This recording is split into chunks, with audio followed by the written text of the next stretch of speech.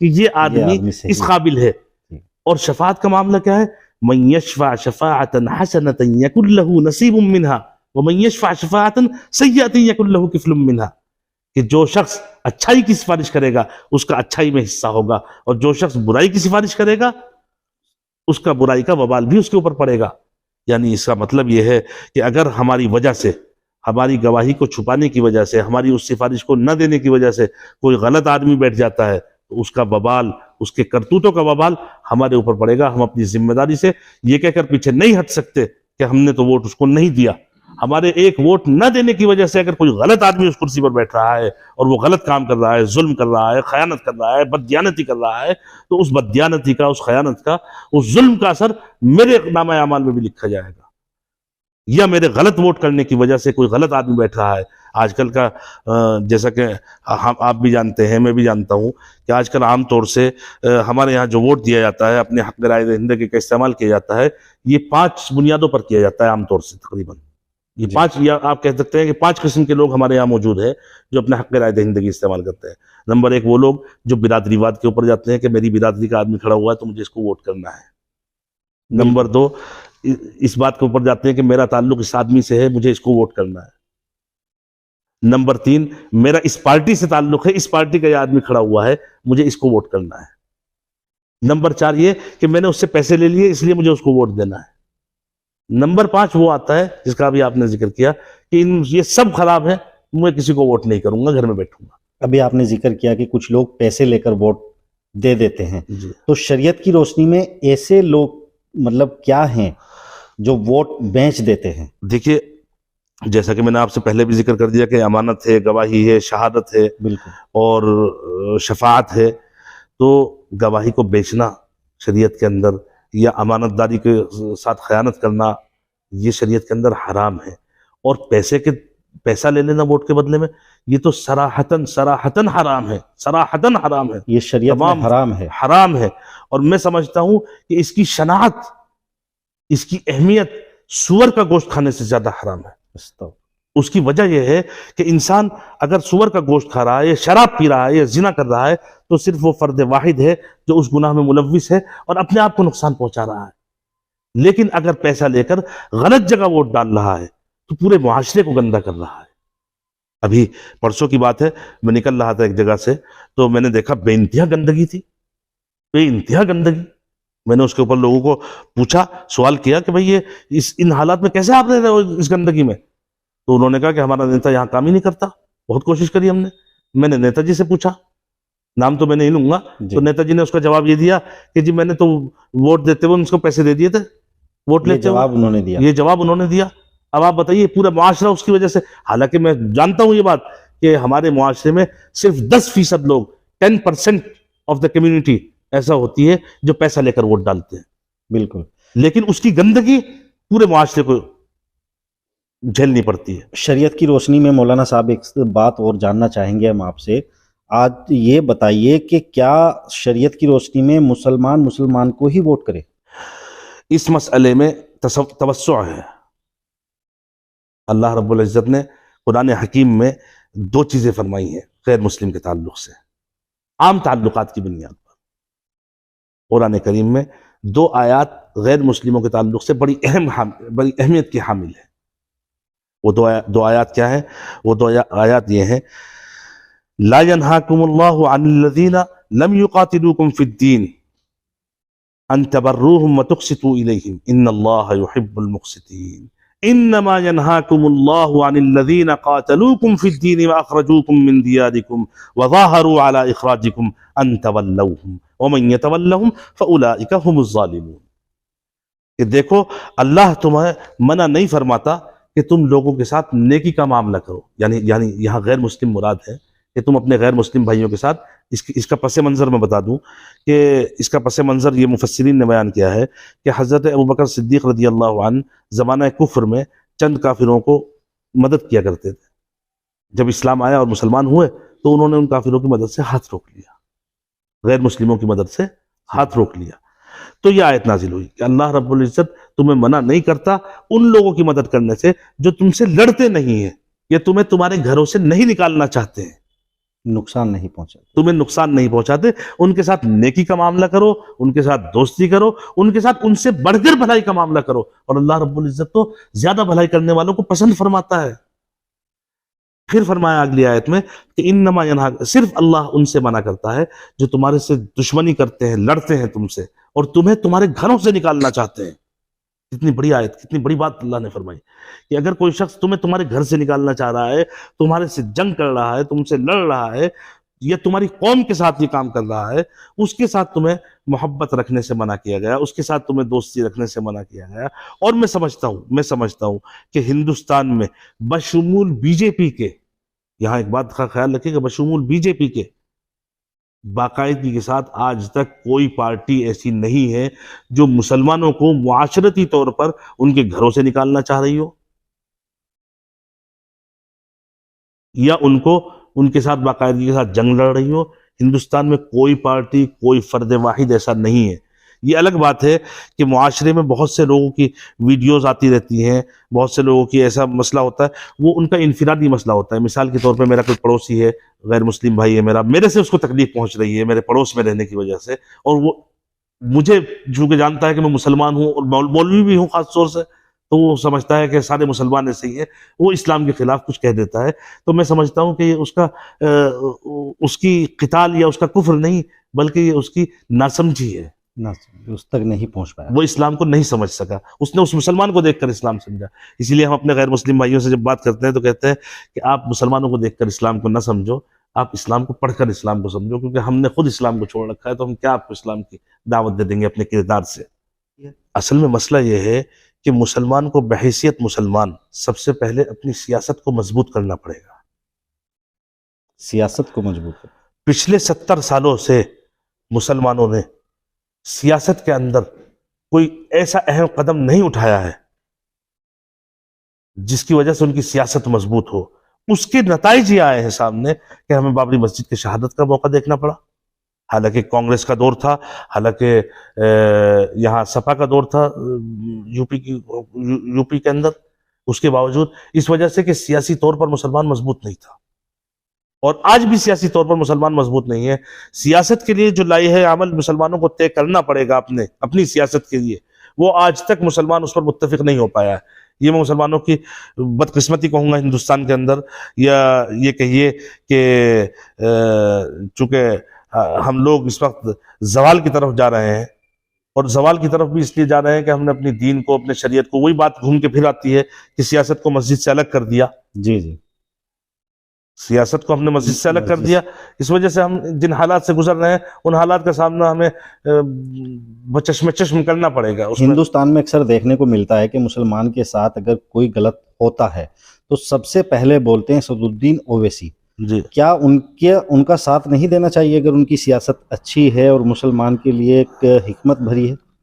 دیکھیے، میں نے ابھی آپ سے کیا کہا کہ سیاسی حکمت عملی جو ہمیں اپنانی چاہیے اس قوم کو، اس میں ابھی تک متفق پوری قوم نہیں ہو پائی ہے، یہی ہماری وڈمبنا ہے۔ آج بھی اس طرح کے لوگ ہیں جو اویسی کے لیے شہید ہونے کے تمنائیں رکھتے ہیں، اور آج ہی وہ لوگ بھی ہیں جو اویسی کو بی جے پی کی بی ٹیم کہہ لیں یا اویسی کے مرنے کی دعائیں کرتے ہیں۔ جی، دونوں ہی قسم کے موجود ہیں۔ اتفاق آج تک قائم نہیں ہو پایا کہ ہمیں اپنی سیاسی رہنمائی کس طرز پر ہندوستان کے اندر لے کر چلنی ہے، یہی ہماری لے کر چل۔ بات ہو رہی تھی کاندھلا چناؤ نزدیک ہے، نگر پالیکا پریشد کا بھی، آپ شریعت کی روشنی میں ووٹ کا ایک وہ رکھ رہے تھے کہ ووٹ ڈالنا، کرنا نہ کرنا اور بیچ دینا، یہ کیسا ہے یہ شریعت کی روشنی میں؟ کاندھلا چیئرمینی کے امیدوار اس بار آپ کے بھائی نجم الاسلام صاحب بھی بن کر آ رہے ہیں، اور آپ مدینہ چھوڑ کر کاندھلا آ جاتے ہیں ان کے پکش میں، اس کو کس نظر سے ہم دیکھیں؟ دیکھیے، میں نے ابھی جیسا کہ کہا کہ ووٹ ایک امانت داری ہے، ایک امانت ہے، ایک شہادت ہے، ایک شفاعت ہے، اور اس کو برادری کی بنیاد پر، بھائی بندی کی بنیاد پر، یا یہ کہ خاندانی بنیاد پر، یا یہ کہ پیسے کی بنیاد پر، یا یہ کہ اپنے ایک ذاتی تعلق کی بنیاد پر اس کو نہیں تولا جا سکتا۔ ایک چیز اور رہ گئی، اس میں ایک چیز یہ ہے کہ ہم یہ دیکھتے ہیں کہ جیتنے والا کون ہے، اس کو ووٹ کرنا ہے۔ جی، بہت سے لوگوں کی سوچ ہوتی ہے، بہت سے لوگوں کی سوچ یہ بھی ہے کہ جو جیتے گا ہم تو اس کو ووٹ کریں گے۔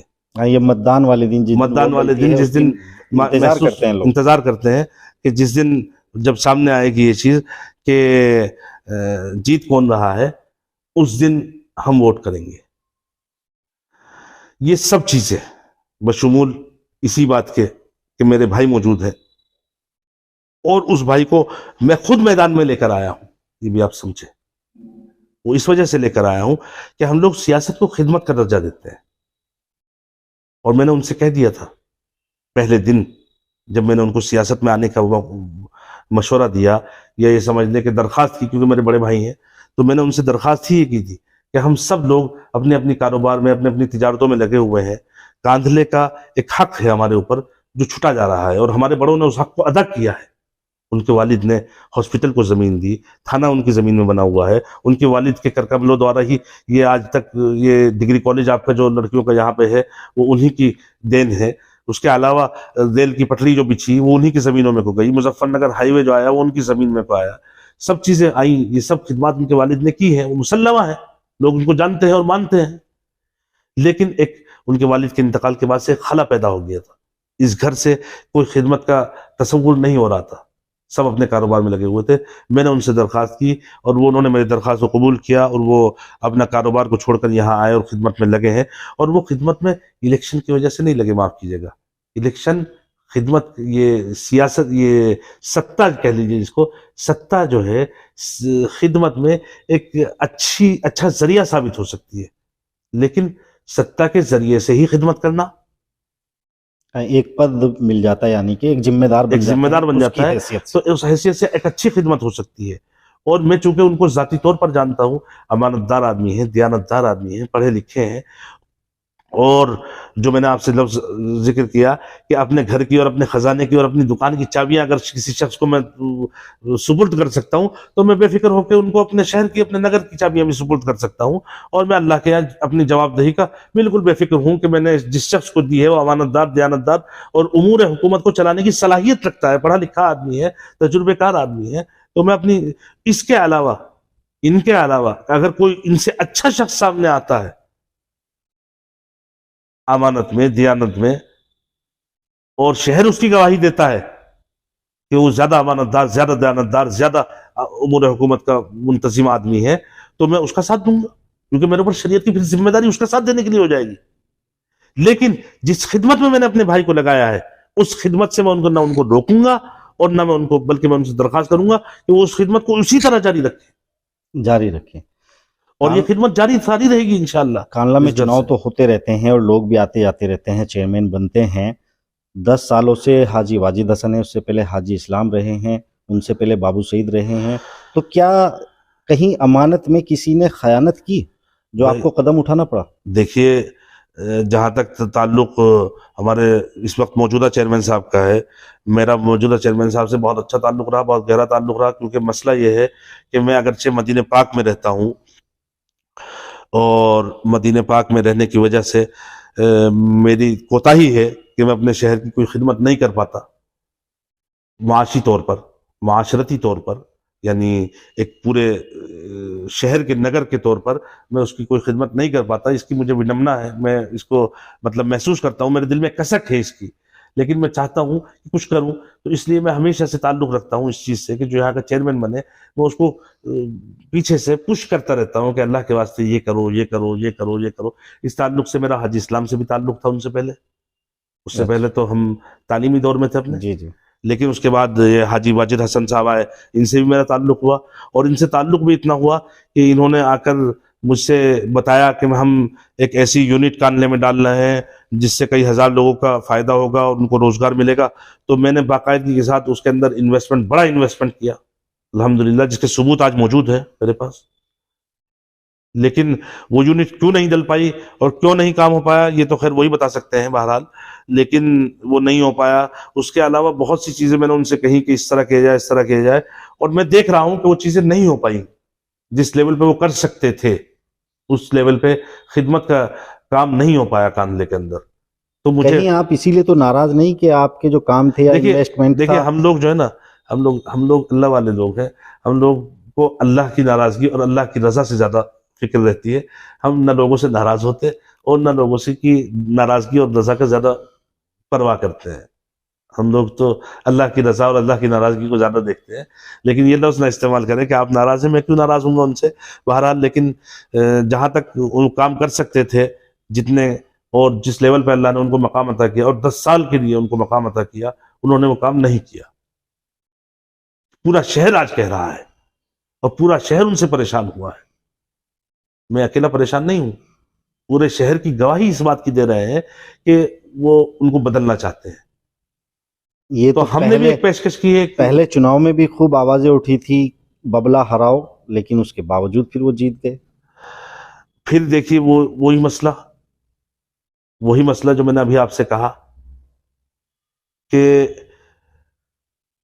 حالانکہ میں اس کو یہ سمجھتا ہوں کہ 10% لوگ صرف ایسے ہیں جو پیسے کی وجہ سے ووٹ کرتے ہیں.